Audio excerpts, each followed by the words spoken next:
Na última aula, introduzimos alguns conceitos muito importantes nas ciências como um todo e também na mecânica. Vamos recapitular alguns desses conceitos ao longo de uns 5 minutos. Em primeiro lugar, nós explicamos o que entendemos como sendo cônicas. É um conjunto de curvas e que são escritas de uma forma muito semelhante. De fato, qualquer cônica, você pode escrevê-la sob a forma 1 sobre R igual a uma constante vezes 1 mais epsilon vezes cosseno φ. Essa aqui é a forma geral das cônicas, quer seja uma hipérbole, uma parábola, uma circunferência ou uma elipse, como essa que nós estamos apresentando aqui. O que difere em cada caso, essa constante denominada de excentricidade, aqui representada por epsilon. Lembrando que nós estamos fazendo uso de coordenadas polares, coordenadas φ e R, onde R é a posição, digamos, de um planeta em relação ao centro do Sol. R, portanto, é a distância do centro do planeta até o centro do Sol. R é essa coordenada. Estamos aqui utilizando coordenadas polares. E a origem do nosso sistema de referência, no caso, está em um dos focos. Existe uma outra alternativa, que é utilizar o centro ou a origem do sistema de referência no centro da elipse. Essa é uma alternativa e o centro está deslocado do foco, ou seja, os focos estão deslocados em relação ao centro por uma distância que nós denominamos por epsilon vezes A. E epsilon é, de novo, a excentricidade. Lembrando que, no caso da elipse, a equação geral de uma elipse é da forma R é igual a A, onde A é o semi-eixo maior, vezes 1 menos epsilon ao quadrado, dividido por 1 mais epsilon vezes cosseno φ.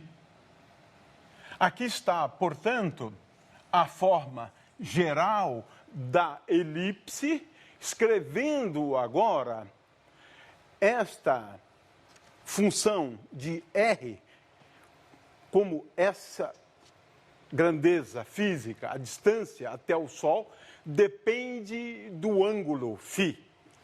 Temos aqui, então, a forma de uma curva, que é a elipse, e, nesse caso, obrigatoriamente, vamos ver daqui a pouco, epsilon é menor do que 1.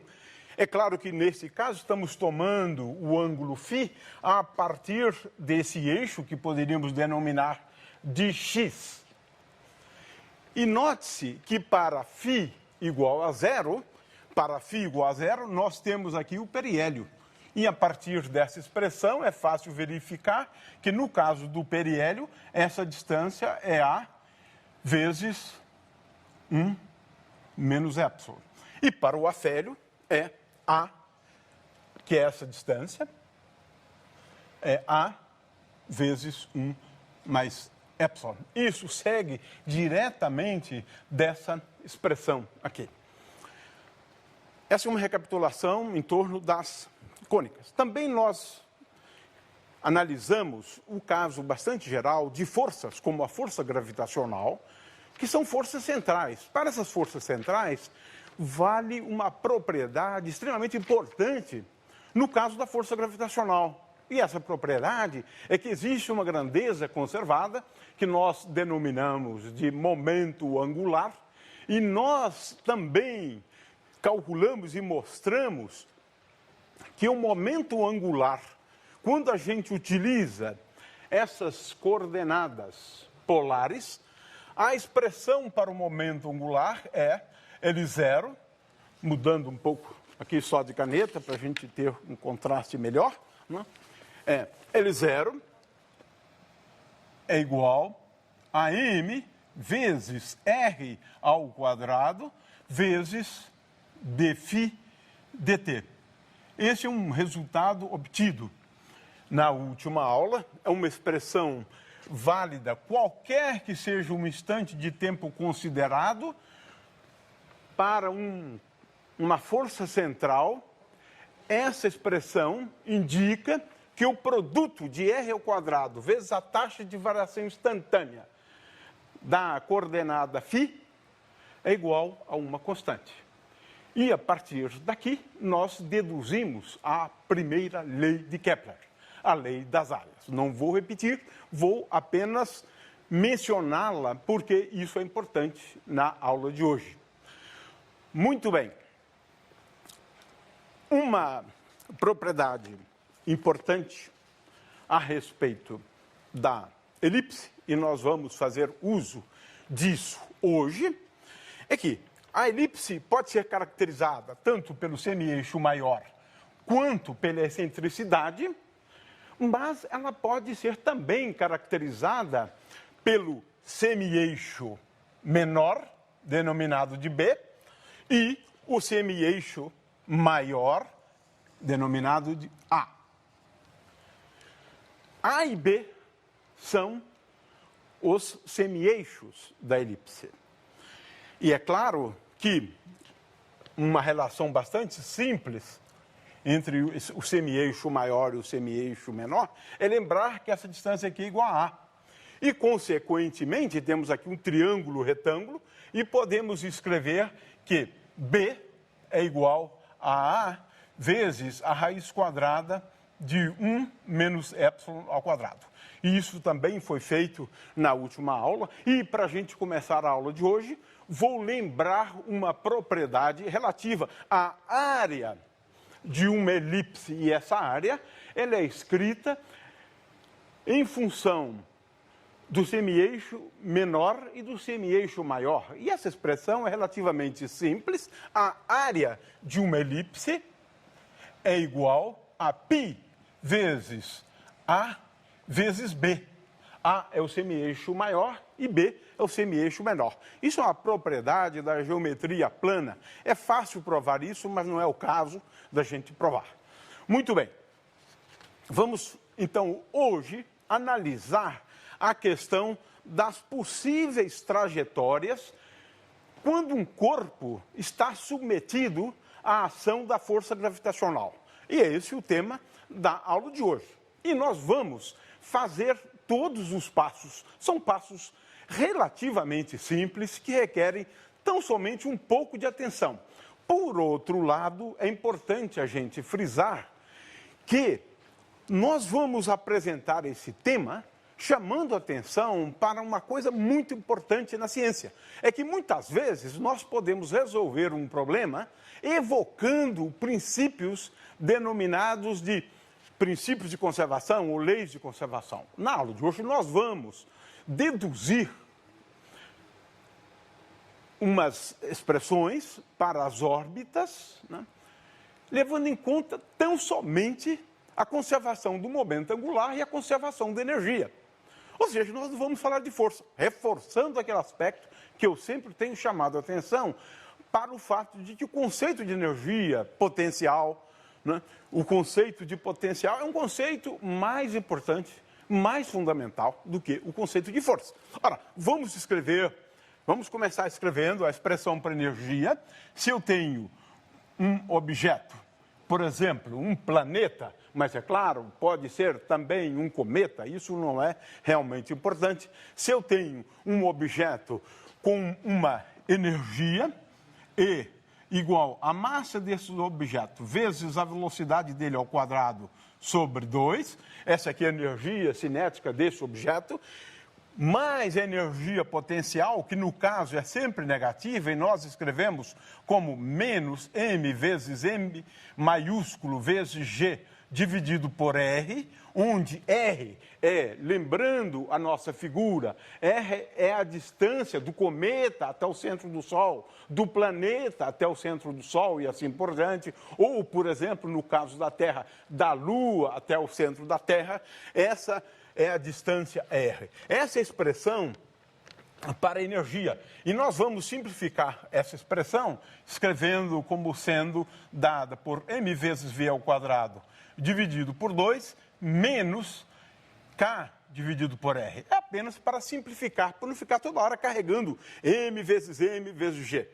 Portanto, esse k está entendido que ele é dado por m vezes g.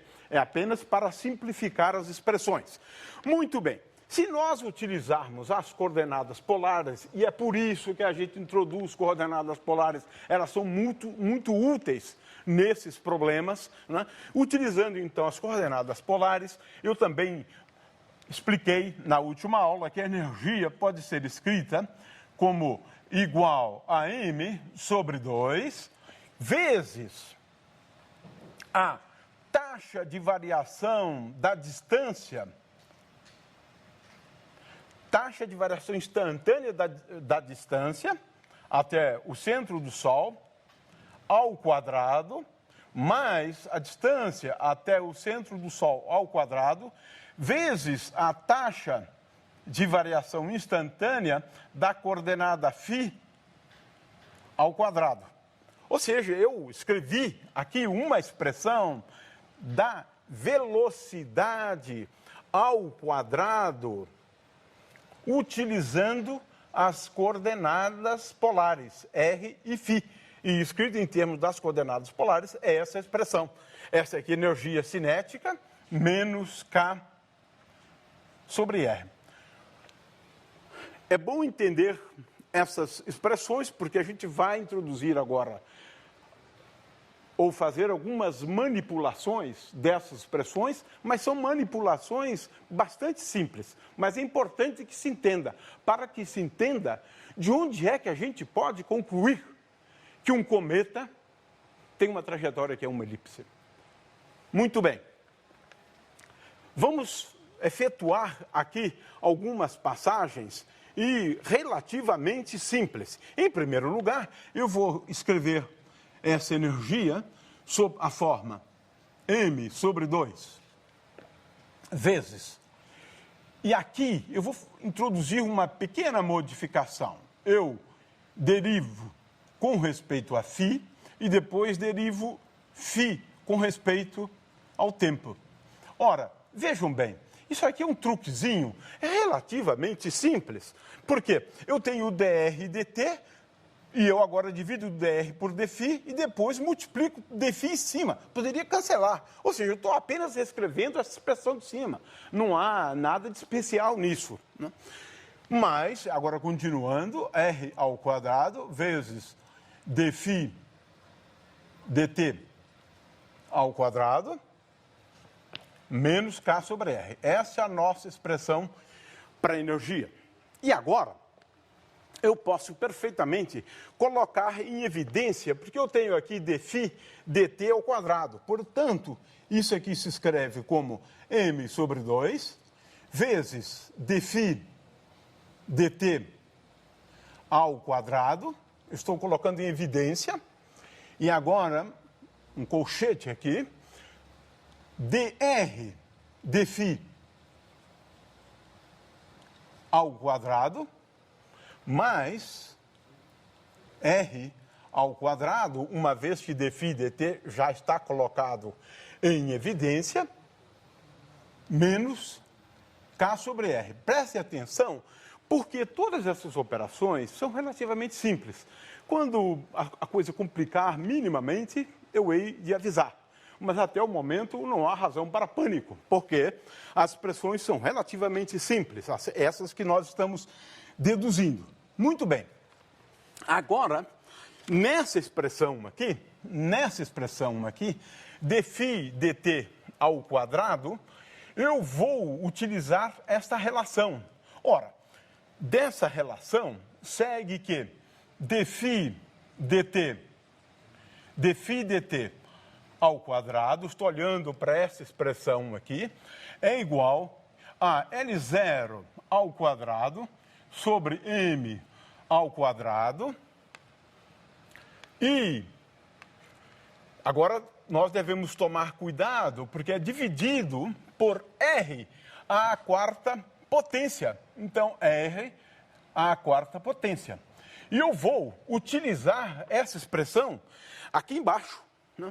Ora, fazendo assim, nós podemos ver que a energia pode ser escrita como sendo igual a L0 ao quadrado. Eu estou apenas substituindo essa expressão por aquela expressão lá em cima.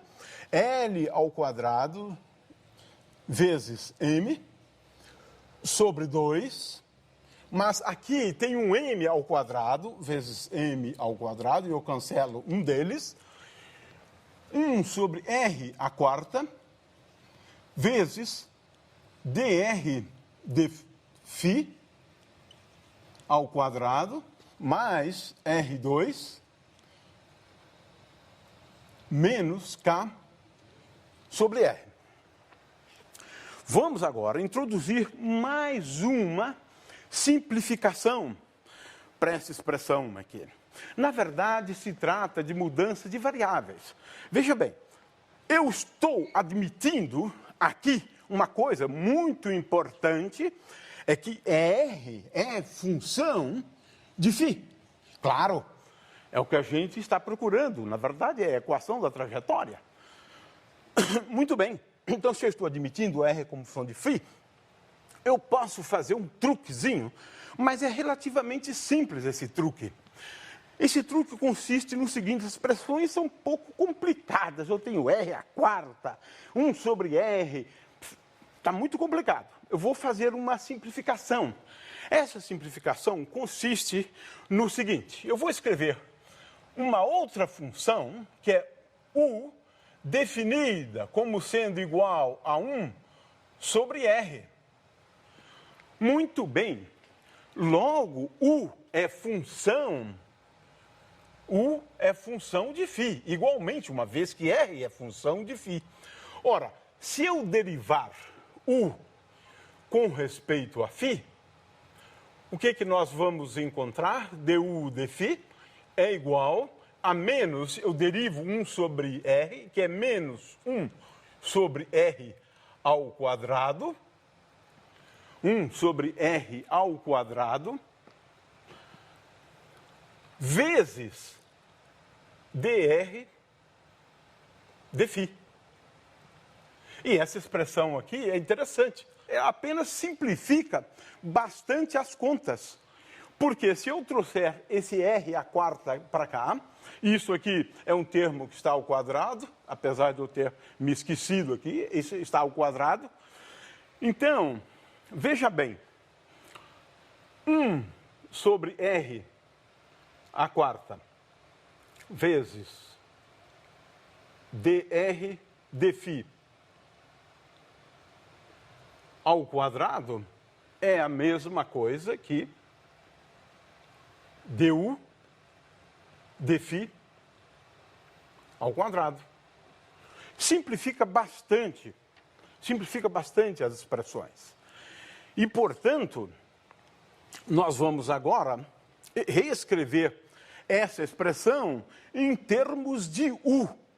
Esta primeira aqui aparece como sendo R ao quadrado sobre vezes 1 sobre R à quarta. Então, vamos escrever toda essa expressão agora. De novo, utilizando agora essa nova função, ou essa nova variável, conhecida como U.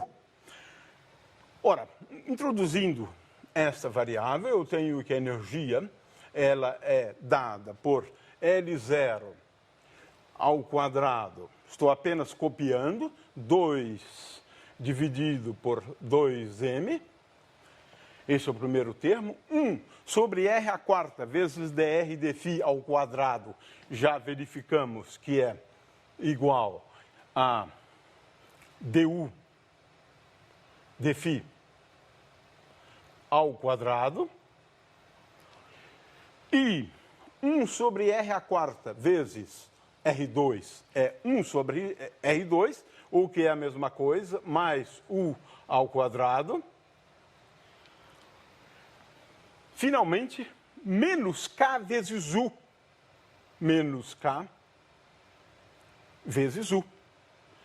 tenho, portanto, uma expressão para energia em termos dessa função U de φ e da sua taxa de variação, du de φ. Assim é. Ora, vamos agora retomar essa expressão e vamos dividi-la toda por K. Dividindo por esse fator K, eu tenho que a energia dividida por K é igual a L0 ao quadrado sobre 2m vezes du. Agora, eu dividi tudo por K, vou dividir aqui também por K, portanto, eu tenho um K aqui, como resultado dessa divisão, du de φ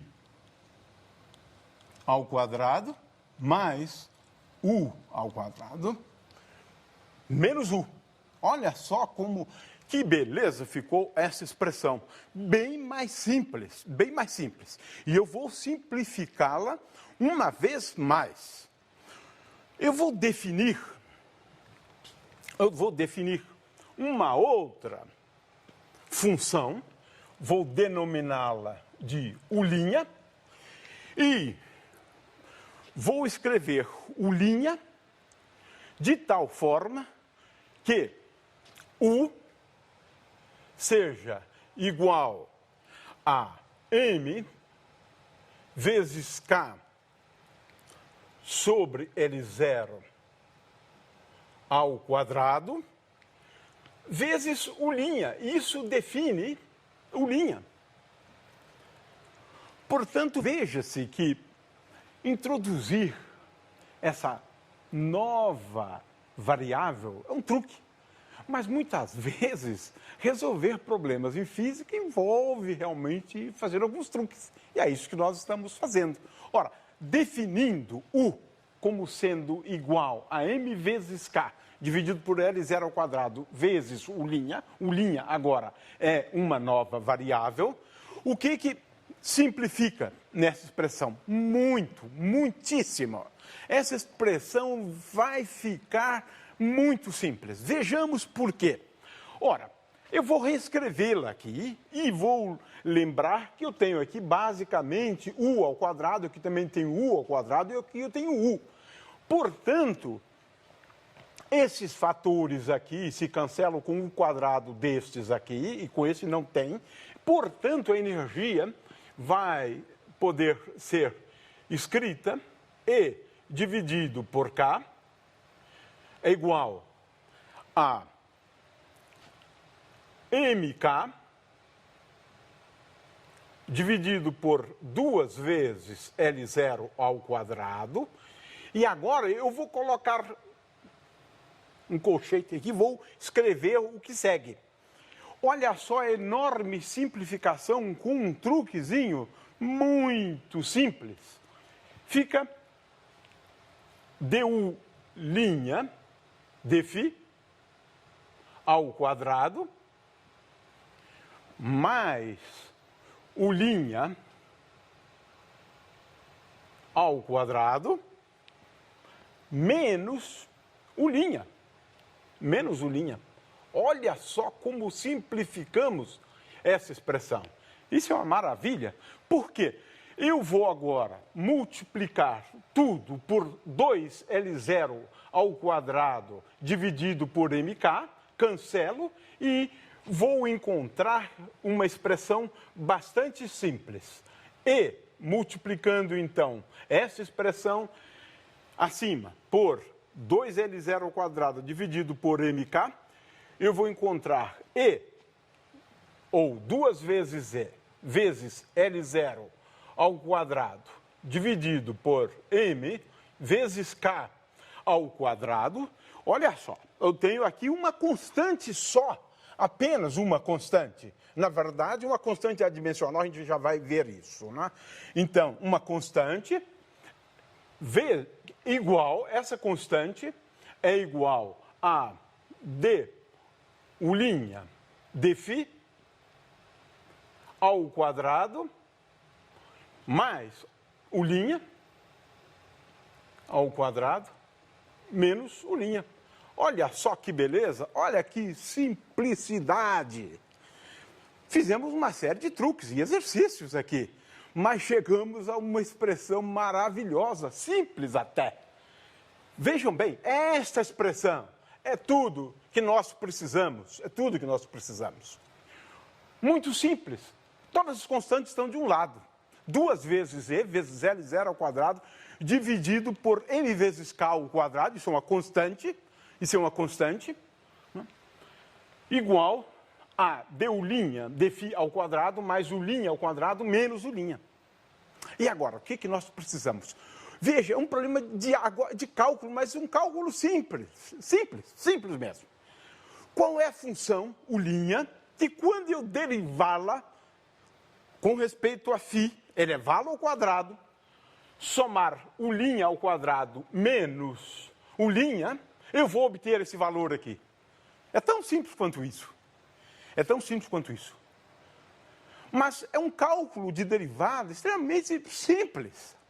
Eu vou propor a solução e vamos verificar que, de fato, isso aqui é uma solução para essa expressão aqui.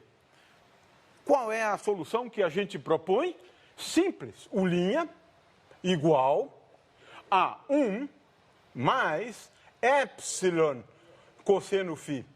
Ora, com isso aqui estamos introduzindo a excentricidade, mas eu não sei ainda o que é excentricidade. Para mim é um parâmetro. Se eu agora derivar aqui uma vez, a derivada de uma linha com respeito a φ é igual a menos epsilon seno φ, elevando ao quadrado, tem esse linha ao quadrado, lembrando que seno ao quadrado de φ mais cosseno ao quadrado de φ é igual a 1. Nós vamos verificar, mas isso é tranquilo, é muito simples na verdade.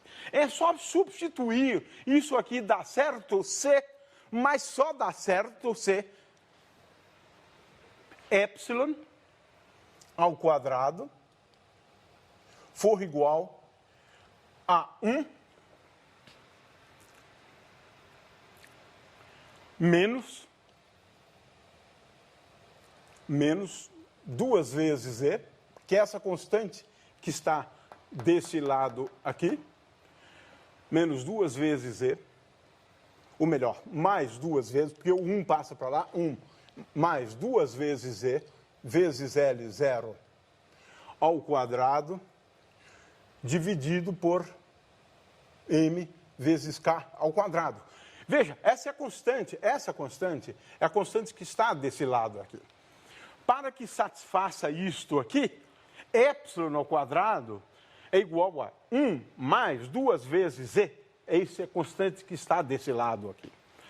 Ou seja, podemos escrever que epsilon é igual a raiz quadrada de 1 mais 2 vezes E vezes L0 ao quadrado, dividido por M vezes K ao quadrado. Fantástico, porque é isso tudo que a gente estava tentando deduzir. Porque isso aqui é o que é essencial. É isso aqui que é essencial. Epsilon é a excentricidade. Eu recaí numa equação para uma cônica. E a excentricidade, por quê? Ora, se eu tenho epsilon dado por essa expressão, vamos agora remontar a solução não em termos de U é igual a M vezes K sobre L0 ao quadrado, R é 1 sobre U, portanto, acabei de deduzir o seguinte, que R é igual a L0 ao quadrado. Confiram, porque isso é muito simples, é uma questão de substituir tudo de novo, M vezes K, 1 sobre 1 mais epsilon vezes cosseno φ. Esse é o resultado. Portanto, a trajetória é uma cônica. A trajetória é uma cônica. Vamos olhar aqui algumas figuras, mas vejam só. O tipo de cônica vai depender da excentricidade, mas a excentricidade depende da energia. Depende da energia. Se a energia for positiva, certamente a excentricidade é maior do que 1. Se a energia for igual a zero, a excentricidade é 1. E se a energia for menor do que zero, a excentricidade é menor do que 1. Eu tenho, portanto, ou uma elipse ou uma circunferência. Na realidade, é até fácil ver daqui quando é que eu tenho uma trajetória circular. Por quê? Basta eu tomar a excentricidade igual a zero. Ora, a excentricidade igual a zero é o mesmo que exigir que a energia seja tal a que 1 mais 2 vezes E vezes L0 ao quadrado sobre M vezes K ao quadrado igual a zero. Energia, portanto, negativa, e essa energia é igual a menos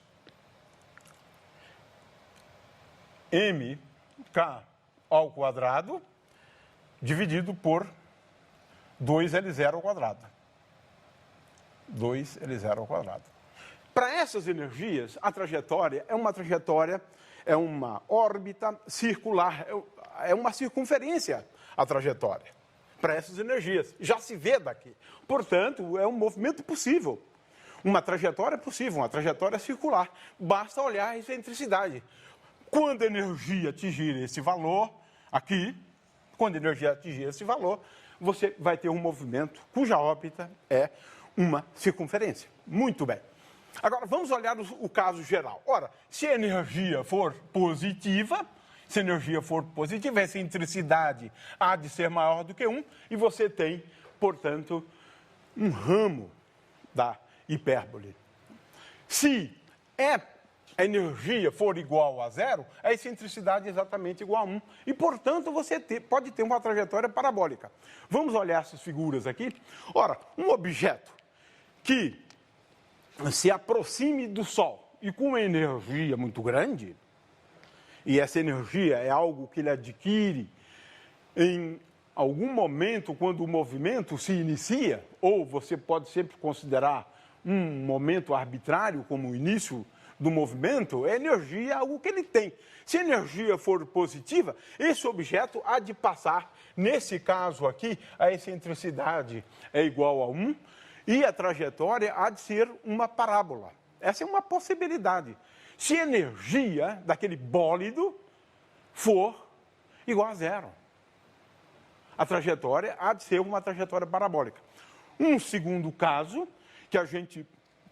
que pode acontecer também, é desse objeto que está em trânsito pelo universo, tem uma energia muito grande e ele há de passar próximo ou longe do Sol, isso não importa muito, mas o fato é que a trajetória desse objeto há de ser uma hipérbole, ou um ramo da hipérbole. Agora vamos ao caso mais interessante, agora nós vamos necessariamente à questão da lei de Kepler, da segunda lei de Kepler. Ora, se a energia for negativa, energia, portanto, menor do que zero, e maior do que este valor aqui, então a excentricidade há de ser menor do que 1. E estamos falando agora de uma elipse. Pronto, acabei de provar a segunda lei de Kepler. Ou seja, nós provamos a lei de Kepler. Não é? Por quê? Nós agora não estamos falando de geometria mais.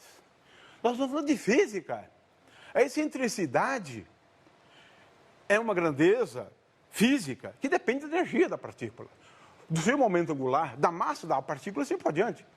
Agora eu não estou fazendo mais geometria, eu estou fazendo física. E o semi-eixo maior, como é que eu determino o semi-eixo maior? Para o físico, o semi-eixo maior não é A, né? é uma grandeza física que eu posso deduzir a partir daqui. Veja bem, ora, se isso eu agora puder escrever, e devo escrever, como sendo igual a A vezes 1 menos epsilon ao quadrado dividido por mk vezes 1 sobre 1 mais epsilon vezes cosseno φ. Ora, daqui, agora, eu posso perfeitamente, veja bem, substituir, né, essa expressão para epsilon ao quadrado e vou dizer o seguinte: A vezes 1 menos epsilon ao quadrado é igual a, aliás, eu quero me corrigir, aqui não tem esse mk, não tem esse mk, é A vezes 1 menos epsilon ao quadrado dividido por 1 mais epsilon cosseno φ. Então, A vezes 1 menos epsilon ao quadrado é igual a L0 ao quadrado sobre mk. Ora, o que eu devo fazer agora para encontrar uma expressão para o semi-eixo maior? Eu devo substituir epsilon zero ao quadrado dada por essa expressão aqui. Ora, ao fazê-lo, 1 menos 1 é zero. Portanto, eu vou ficar com A vezes menos 2 vezes a energia sobre mk ao quadrado. Isso é 1 menos epsilon zero, 1 menos epsilon ao quadrado, é menos 2e sobre mk ao quadrado, e isso vezes L0 ao quadrado, vezes L0 ao quadrado, e isso é igual a L0 ao quadrado dividido por mk. Ora, olha só, eu cancelo agora o L0 ao quadrado,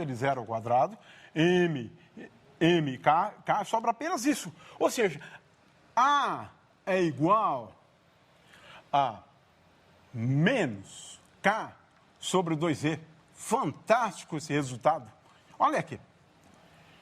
Semi-eixo maior para um físico é isso. Energia.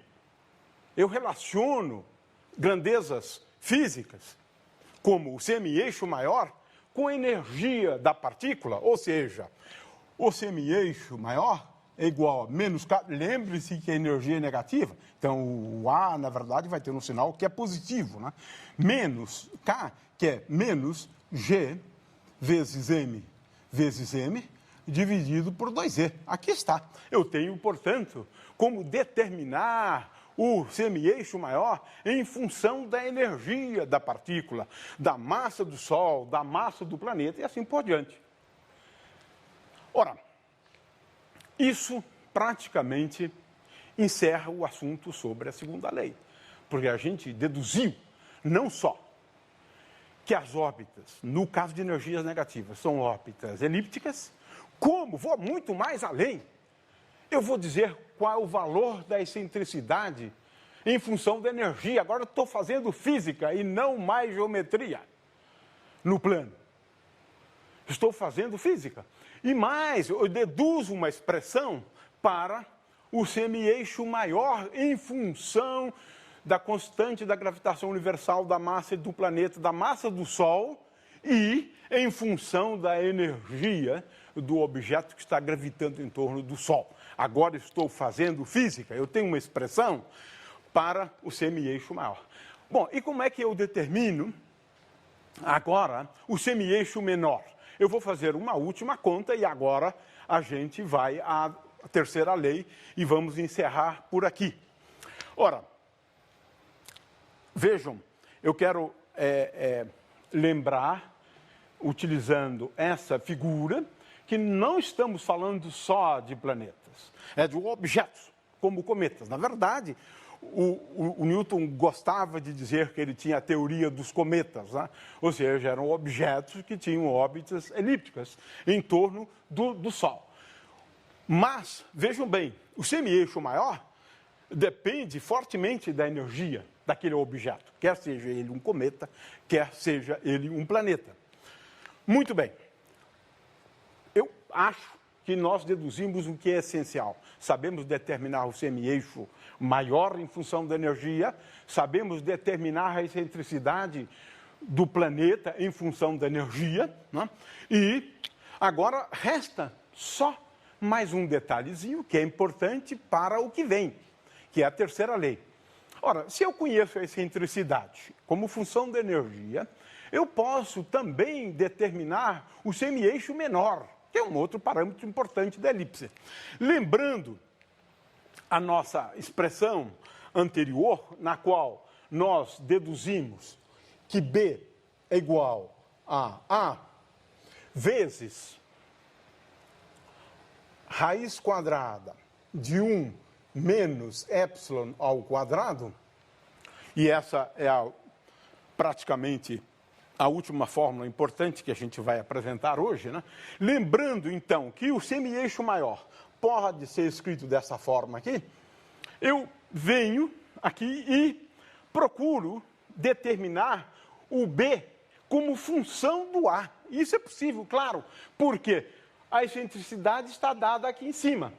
Ora, é muito simples substituir isso e encontrar que B é igual a A vezes a raiz quadrada de 1 menos isso é menos 2E, substituindo pura e simplesmente menos 2E vezes L0 ao quadrado. E aqui eu tenho K, e K aqui também, porque eu tenho K ao quadrado.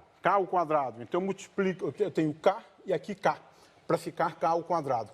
Mas veja bem, isto aqui é exatamente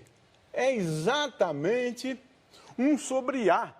Ora, a conclusão é a seguinte: B é igual, isso aqui é a raiz quadrada de 1 sobre A, B é igual a raiz quadrada de A, vezes raiz quadrada de L0 ao quadrado dividido por K. Dividido por M, em algum lugar aqui eu esqueci um fator M, mas ele vai ser corrigido aqui, vezes M. Aqui está. Portanto, B é igual a raiz quadrada de A vezes raiz quadrada de L0 ao quadrado dividido por Km.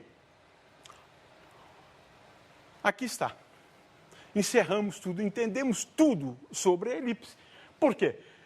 O B é igual a raiz quadrada de A vezes uma constante, e essa constante depende do momento angular da partícula. De novo, não estou fazendo geometria, estou fazendo física. Vamos agora, e finalmente, à terceira lei de Kepler, e com isso nós encerramos a aula. O que diz a lei de Kepler? Vamos olhar aqui para essa figura. A lei de Kepler, a terceira lei, é uma lei que envolve o período de revolução de um planeta em torno do Sol. Esse período, no caso da Terra, é um pouquinho maior do que 365 dias. Esse é o período de revolução, o da Lua de 27 dias. O fato é o seguinte: ao longo de um ano, o raio vetor de posição, esse é o raio vetor de posição, e nós já sabemos que esse raio vetor de posição, em função do intervalo de tempo, ele vai varrer uma certa área. É disso que nós falamos quando falamos da lei das áreas, né?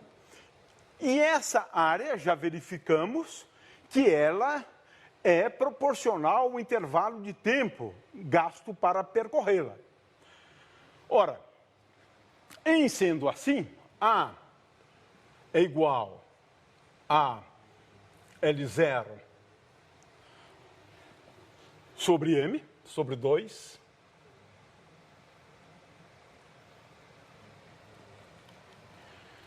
Então, se essa é a expressão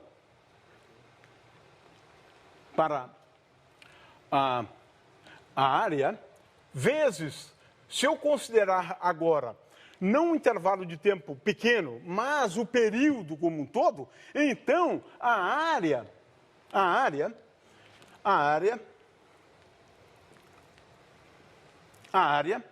da elipse, e a área é igual a π vezes A vezes B, e a área ao mesmo tempo, ela é dada por L0 vezes T sobre M, então é proporcional ao período, e é só isso que a gente vai verificar. O que você tem? A B é proporcional ao período. Ora, nós já verificamos, está aqui a expressão, que B é proporcional à raiz quadrada de A. Raiz quadrada de A. Consequentemente, A vezes B é proporcional a A vezes raiz de A, e isso é proporcional ao período. Está aí a terceira lei de Kepler.